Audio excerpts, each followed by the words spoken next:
Bien-aimés du Seigneur, bonjour. Dans cette 15e leçon, nous abordons donc la conclusion sur la Bible. La fois passée, nous vous avons démontré comment la Bible a été traduite en anglais. Mais il faudra attendre le XIIIe siècle pour que l'Université de Paris puisse traduire la Bible en français.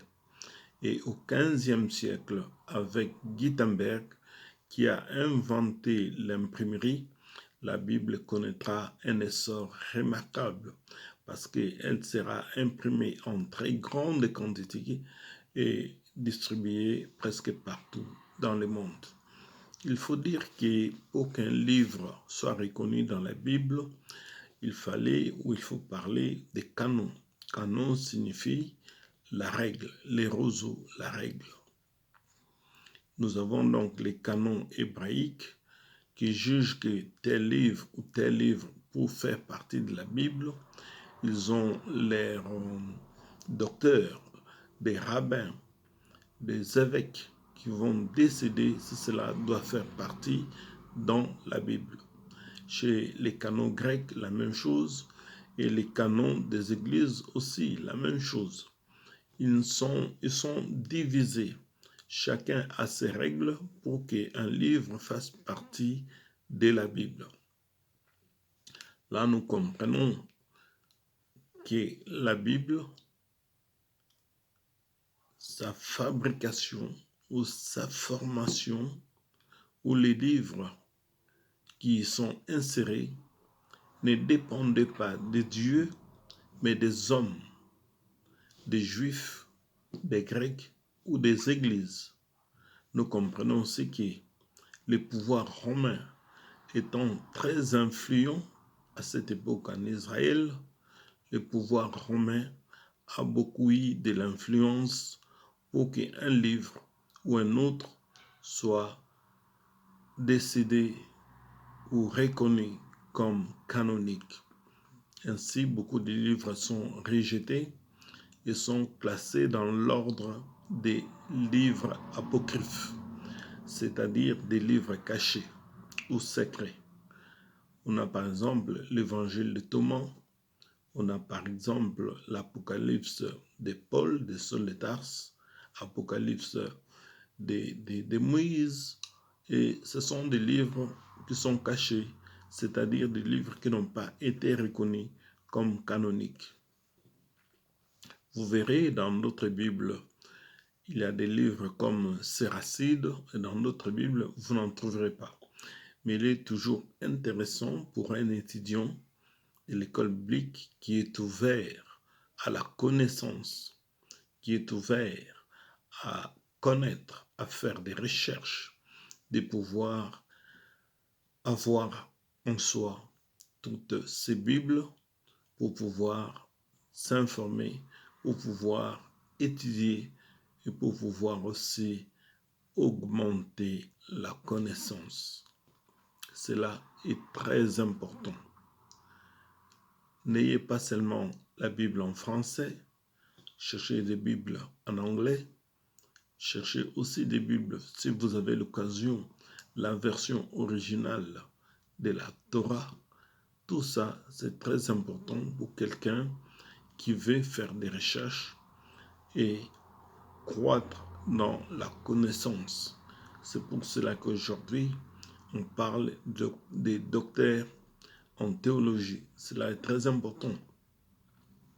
Ils ont étudié la Bible, ils ont fait des recherches, mais aussi nous soulignons que quelqu'un qui n'a pas reçu l'appel dans les ministères, quand la connaissance augmente, la connaissance enfle d'orgueil et on se perd.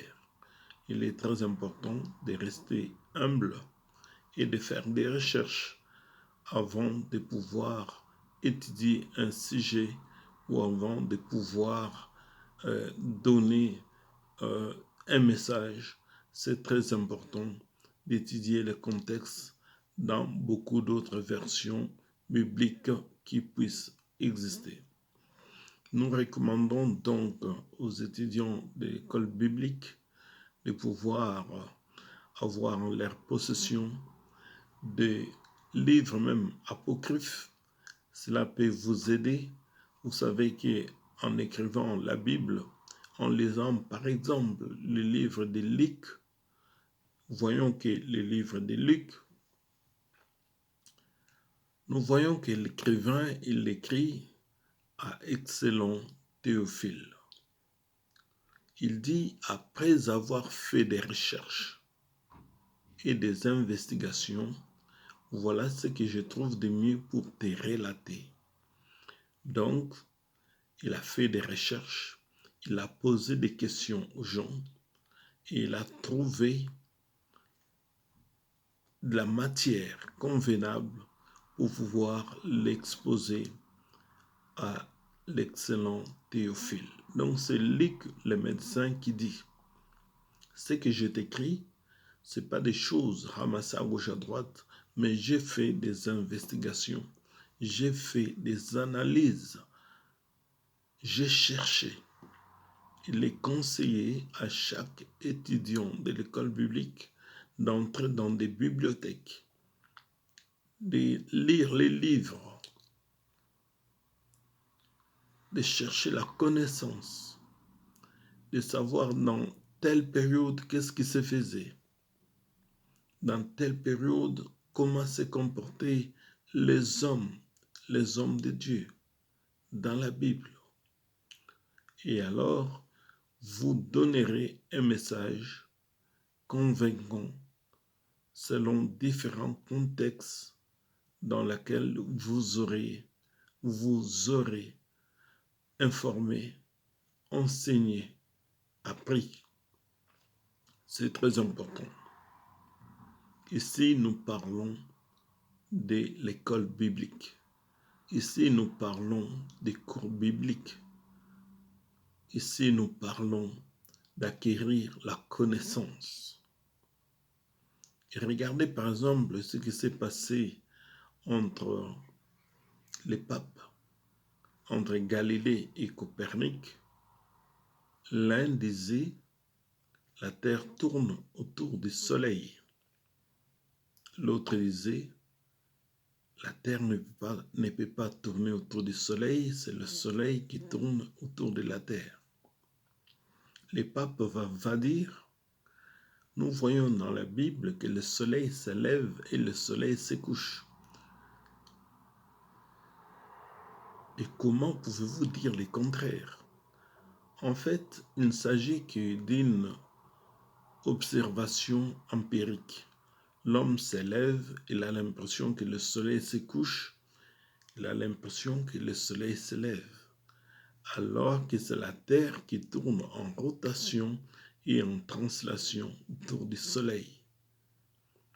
Il n'y a pas de contradiction, mais seulement il y a des visions de l'homme qui se lève, qui regarde le soleil se coucher et le soleil se lever. Mais quand on entre dans le monde scientifique, c'est là où on comprend qu'en fait, le soleil est figé. C'est la Terre qui tourne autour du soleil. C'est très important d'avoir cette connaissance pour pouvoir répondre à d'autres questions. Nous n'allons pas aller plus loin. Nous vous conseillons vivement d'avoir plusieurs traductions de la Bible pour pouvoir vous informer, étudier et connaître les choses pour votre connaissance. Mon peuple périt par manque de connaissance. Daniel dit, dans les derniers jours, la connaissance augmentera. Il faut avoir la connaissance. C'est très important. Et Jésus dit dans la prière sacerdotale, car les royaumes des cieux, c'est qu'ils te connaissent, toi, le vrai Père. Très important. Il faut connaître. On ne peut pas dire j'adore Dieu si tu ne le connais pas. Tu dois le connaître. Connaître ce qu'il attend de toi, ce qu'il veut que tu fasses. Tout cela est dans la parole de Dieu et tout cela c'est à toi de les rechercher. Surtout quand tu es dans les ministères.